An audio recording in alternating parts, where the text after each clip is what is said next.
Hi guys, this is Cristy Horsley. I am one of the advocate managers here at CASA of Central Virginia. I have a caseload in Lynchburg, and also I am the community outreach and education coordinator.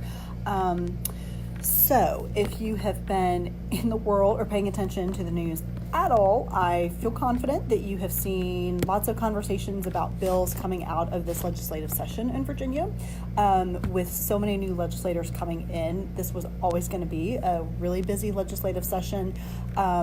But in all of that, I did not want you to miss out on knowing about all the good things happening in foster care, child welfare, legislation that is currently going on. There's lots of good stuff being done. And also, if you're anything like me, so I follow multiple pages that are giving me updates about bills being done this legislative session that are relevant to, again, interests and passions of mine, but also, a lot of these different buckets affect children and families of ours. So for me, it's been a little hard to keep track of, all the different domains and how exactly they correlate into our work. So I really wanted to give that overview for you. So we're going to go through multiple categories. We're going to kind of talk about foster care, child welfare as one category, and then we're going to talk about criminal justice, schools, and then trauma-informed mental health care, that type of thing. So let's get right into it. So for anyone that has been following along with legislative policy work that we have been posting about for the past couple of years, you probably remember that right about this time last year, we were still unpacking as a state the JLARC report around foster care in Virginia. So that report really brought to light a lot of critical needs in Virginia in foster care. It wasn't really a shock to anyone who had been working there and on the ground, but again, it really made it visible what changes and opportunities we had as a system. So lots of really good things and steps took place last legislative session. There was no way that we were going to be able to cover everything last legislative session. There was just so much to do. But the really exciting thing is that we have continued with that good work this legislative session. And honestly, we're going to keep at it next legislative session too, because again, it's too much even for 2 legislative sessions. But I'm so excited about the foundations that we built last session and then the way we've made gains this session. So let's talk about some of those gains. So first of all is fostering futures. Again, for those of you who have followed us or work in the field, you're probably familiar with this terminology. Fostering futures is that framework for youth who are aging out of care, the supports that we provide for them from age 18 to 21. Virginia is actually one of the worst states as far as number of kids who are aging out of care without finding permanency. So again, as a state, we really did need to create some formal supports for kids so they weren't just, basically homeless and out on the street the day that they turn 18. So we passed those supports basically in a budget a couple of years ago, and then this year we are actually passing the policy around it. Some might argue it was a little backwards, but in any case, DSS is thrilled to officially have the policy in code now. So yeah, don't anticipate any issues with that being passed. Next is the Children's Ombudsman Office. I always have to look at the spelling carefully as I'm pronouncing that because I always get the pronunciation wrong. So this is really an accountability mechanism. This is legislation that was attempted last year, didn't quite make it over the finish line. We're trying again this year. So the concept with this is it's going to be an investigative body where if a child is being cared for by like a state institution of some sort or state agency like DSS or Department of Juvenile Justice or a child placing agency, from those working on the ground, sometimes, if foster parents or other people have concerns about the care that child is receiving, they may not always want to forward those concerns to DSS for fear of retribution against themselves or against the child who is still in that system and vulnerable. So really the Children's Ombudsman Office would be a way to investigate that, so DSS isn't basically having to investigate themselves. So that one, it's been passed out of the House. It's being reviewed in the Senate in a committee right now. So again, we'll kind of see if that one makes it over the finish line. If that is an idea you support, then that definitely is something that you can communicate with your state legislator about, to say, hey, I like this, I want it to happen. And again, probably your senator at this point would be the person to reach out to about this, your state senator. Okay, so next, I am so excited about this. Kinship care. Let's talk about kinship care because there is so much good stuff to talk about. So first, the governor put in his budget, and the state legislature, the state legislature supported it both in the House and the Senate in the budgets they passed, for there to be kinship care outside of foster care. So this is super duper exciting because this is not anything that we have had before. What this is for kids who, CPS gets involved, there's kind of an emergency situation where child can't stay in the home. We have an appropriate, safe relative that we can place them with. So DSS says, great, let's do that. Everybody celebrates that, so the child doesn't have to come into foster care. However, sometimes, it's such a rapid situation.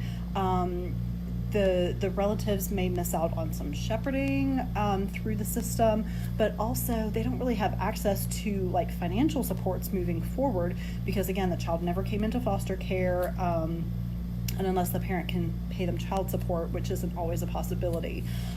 So excited. This is going to be a funding stream where families that need it can get some support payments, even if the child never enters foster care. So that is fantastic.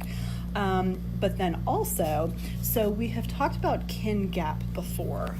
Kin Gap is a funding mechanism that we created 1 or 2 legislative sessions ago. This is for children who are exiting foster care. They've been in foster care. The relative whose care they're exiting to was able to be approved as a foster parent. The child has been residing with them. And then after the child exits foster care, they can be out of the system, but the relative can still get some support payments. And again, guys, it's super important. This is an important distinction and development in policy in Virginia, because previously, the way the system is that when a child comes into foster care, the foster parents get a support payment every single month for that child. If parental rights are terminated and the child's adopted, that support monthly payment continues, I think until they're 18. However, if the child exits foster care to return home or to go to relatives, there's no payment. And again, I don't know if you've ever tried to feed a teenager or, absorbed a sibling group of 4, there's a lot of needs and money that it costs to get these kids' basic needs met. The other thing to think about is the Kin Gap that we currently have right now in Virginia. We also, because it's federal funding at this point, we are bound by federal requirements. And right now it is extremely underutilized in Virginia. I think statewide, since it passed a year or more ago, I think it's been less than 5 kids that have been able to use it. And the reason for that is because some of the criteria is really kind of self-defeating in a way. So I'll give you an example. For a child to be eligible for Kin Gap, they can't be able to return home, which, okay, that's fine, because if we are looking at placing with a relative, then it's because we've already ruled out the parents as an option, because we view that as the first best option. But then also, in order for them to get the relative to get the maintenance payment, we also have to have ruled out adoption as a possible option. And that's kind of backwards, because we're supposed to prioritize family placements first before we even consider adoption. But again, it's reversed, where we have to have ruled out adoption. And a lot of times we can't do that in honesty.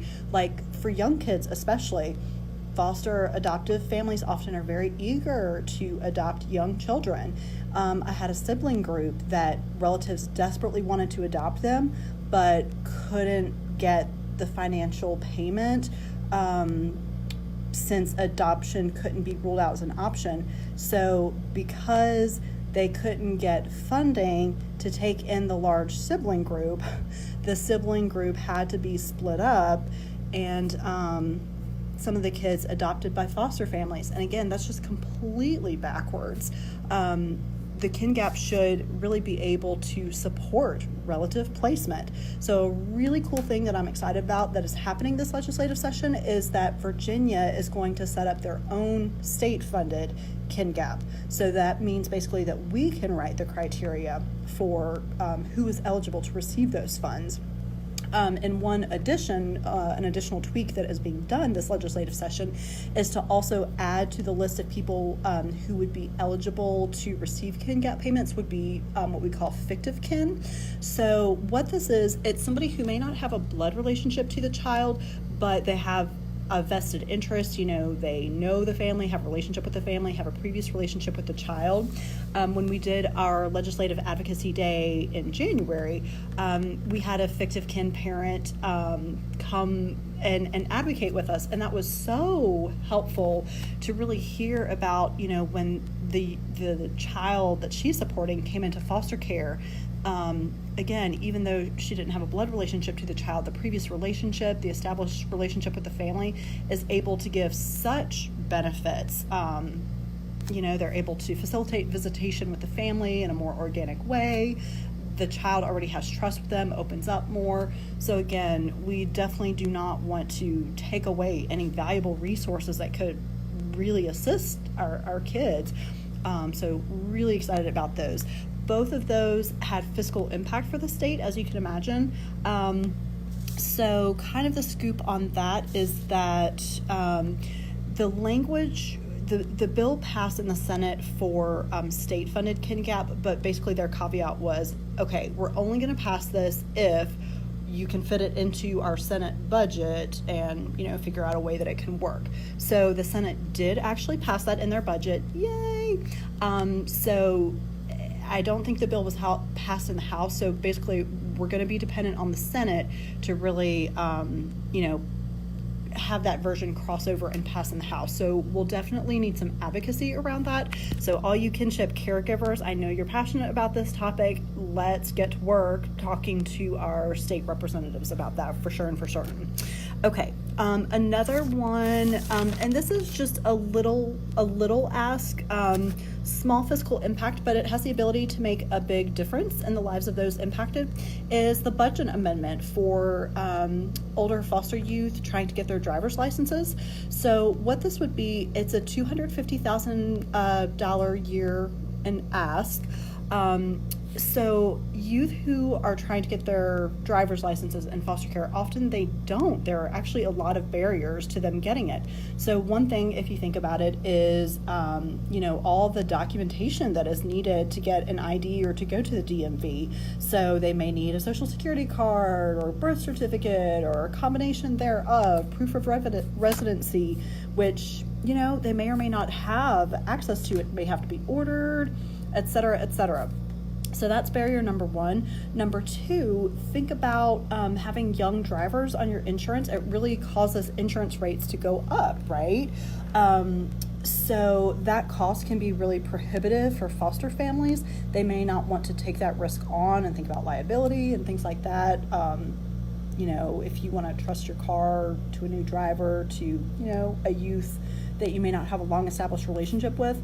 So basically the budget amendment is asking for funds that DSS could then pay out to foster families to kind of lower the financial burden that they have to take on for those higher insurance rates, so that foster youth can really experience that aspect of normalcy, achieve that milestone. Because again, think about if we are sending kids at a disproportionately high rate to age out of foster care, we really need to have them as equipped as possible for the world by the time, they hit the door. So we really need to make that a priority, especially because, guys, come on, we have so many rural localities around us. It's critical to have transportation and be able to drive to, be able to get to work.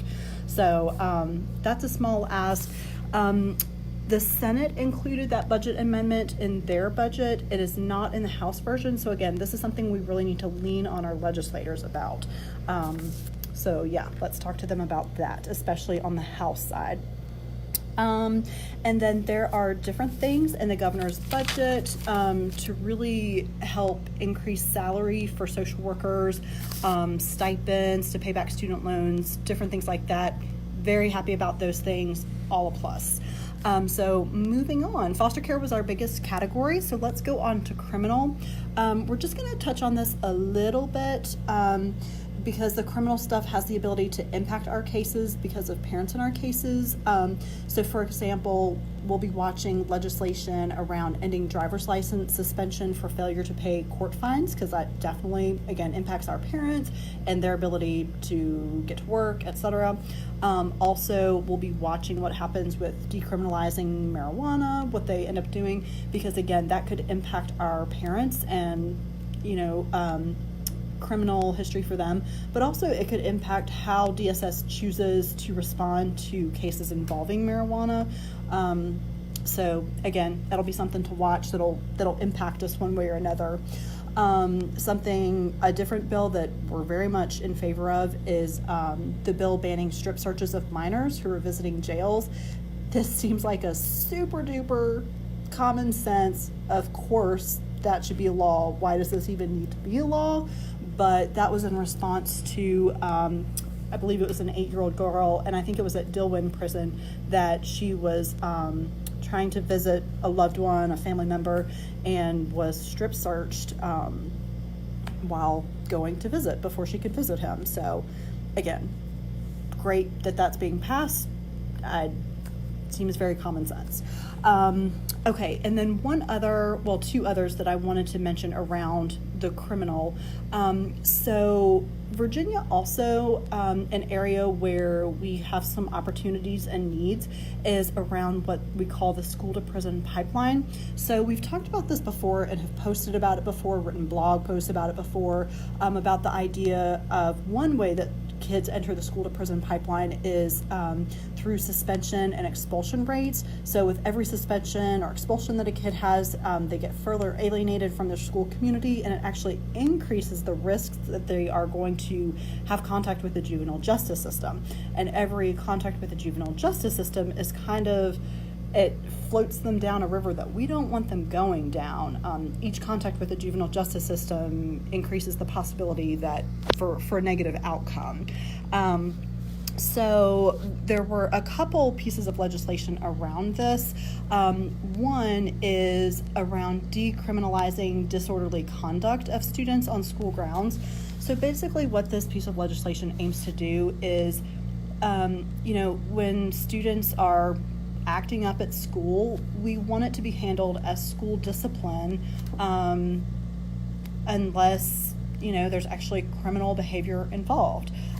Kids shouldn't be criminally charged for something that can be handled as a school discipline matter. And also kind of what I've heard on the ground is that sometimes decisions about whether or not to charge criminally, a lot of it may depend on the administrator, the principal who's head of the building, specific school board policy around that, perhaps even, approach of the school resource officer. So there really shouldn't be a ton of variation in that. We need to have consistency in our policy around that. And every kid, kind of deserves the same fair shake as the kid in the next locality. So yeah, we're in favor of that. And then one other piece of legislation around juvenile justice that I wanted to mention. If you guys haven't heard of Rise for Youth, I'm pretty sure we've shared posts from them in the past. They are a youth-led and minority-led organization that is really around this concept of juvenile justice, that just because a youth has had contact with the juvenile justice system, that doesn't mean that's the end of the road for them. We want them to be integrated back into the community, become full, thriving members of the community. So they really advocate a lot around different things, but this particular year they were sponsoring a piece of legislation called Healthy Communities, Secure Care. This was in response to, in October of 2019, Department of Juvenile Justice in Virginia requested funding from the governor for 2 new detention facilities. One was like 60 beds, one was like 90 some beds. I can't remember what areas they were asking for it in, but RISE has been teaching us and telling us that no, research shows that rather than large, very centralized detention facilities, youth do better and have better outcomes in facilities that are small, meaning like 30 beds or fewer, and also sprinkled around, like very locally located, close to their community.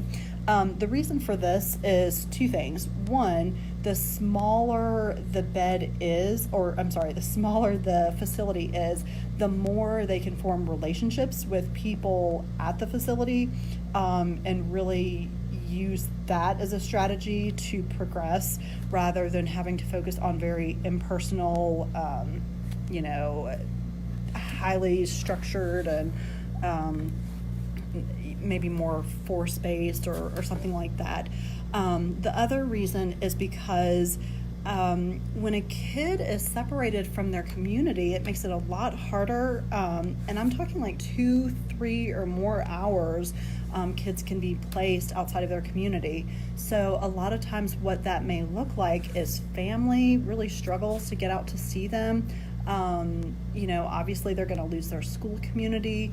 Also, there could be opportunities for them to start building relationships with therapeutic providers that they may be missing out on. So again, it's a lot better for them to be located close to their community. So the piece of legislation that RISE sponsored was in regards to that, basically asking, instead of those 2 bigger facilities, to have multiple smaller 30-bed facilities. The bill passed actually with flying colors out of a committee in House and a committee in Senate. However, Department of Juvenile Justice released some prospective numbers around the legislation and said it would be too expensive. RISE did not agree with this analysis, so basically the Senate referred it to be further studied for financial impact, which it sounds like it was a good decision.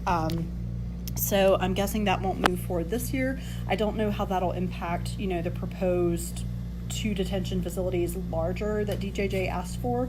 And we'll try and tag RISE for Youth in a comment below the video, and maybe they can update and let us know. But yeah, they were pleased with the conversations that were created around that this year. So if you don't already follow their page, definitely do that. RISE for Youth, RISE. Okay, around the topic of school education, one thing that I know was a big point of discussion going into the governor's budget was funding for schools. So I want to say last legislative session, there were some mandates sent down maybe longer ago than that for the ratio, to decrease the ratio of school counselors or of students to school counselors. So basically, we want more school counselors for each school. From our perspective, CASA's perspective, for kiddos who may still be in the home and at risk of abuse or neglect, or experiencing abuse or neglect, or experiencing mental health issues because of that, the greater the saturation of support staff at a school, the better relational connections our kids have, the greater chance somebody has of seeing that something is wrong and connecting a family or child to support services that could stabilize the family while they're in the home. RISE for Youth actually said too that, their research showed that greater number of school counselors also decreases a child's contact with the Department of Juvenile Justice. So that, again, to be supported. So all that to say, my understanding was that the governor's budget did not adequately fund for us to reach the ratio of school counselors that we wanted to, and my understanding was there was some disappointment around that. So I'm not completely sure what the House and Senate did with that. Again, that was something that I was trying to research leading up to this video, and I wasn't able to find that specific piece of info. So if anyone is following along and knows that, by all means, I would love for you to chime in and let us know that. So the final category around trauma, mental health, several bright spots here. So there is a bill pending, I believe, to increase our supply of forensic nurses in Virginia. We are so blessed to have a forensic nurse program here in Lynchburg, at Lynchburg General. That is a blessing, but we know especially a lot of rural areas may not have that service, and they may have to drive quite a ways. So obviously this impacts survivors of sexual assault, but also forensic nurses examine kids who have experienced abuse, like physical abuse or neglect, also those who have been victims of domestic violence, and forensic nurses document those injuries, and a lot of times they're very critical in criminal justice or even J&D cases. So we are all for increasing our supply of forensic nurses. We want everyone to have access to that resource. Another one, this is an advocacy point. So community trauma-informed networks. There are getting to be quite a lot of community trauma-informed networks throughout the state of Virginia. So I want to say we have 20-something in Virginia now. You actually have several here in your local community. Yay! I think the first one was the Lynchburg Trauma-Informed Schools group. So that one, it kind of is figuring out how to transition. Some of the initial goals were completed, but additional trauma-informed networks, there's the Campbell Resilience Group. Also, Amherst is rocking and rolling with their trauma-informed network. It's still new, but they are going at full speed. Appomattox has one that's more focused on addiction and resilience. So if you're interested in getting information about any of those trauma networks or joining them, just email me, Cristy, CRISTY at cvcasa.org, and I will be glad to connect you with whatever locality you're most interested in. So kind of the action item around that, there is potentially money available that could go towards trauma-informed network. The organization right now that is making funds available to TICKINs, as they're affectionately called, Trauma-Informed Community Network, TICKIN, is FACT, Family and Children's Trust Fund of Virginia. They have a limited pot of money, so they made grant funding available this year to 6 different trauma-informed networks. But again, at the rate networks are growing in Virginia, we really need to expand the amount of money available. So let's advocate for that to increase funding for our local community networks, and really what the purpose of these guys are. So we are coming to understand more and more how childhood trauma impacts the lifelong health, physical health, medical, behavioral, mental health, all of it throughout the lifespan.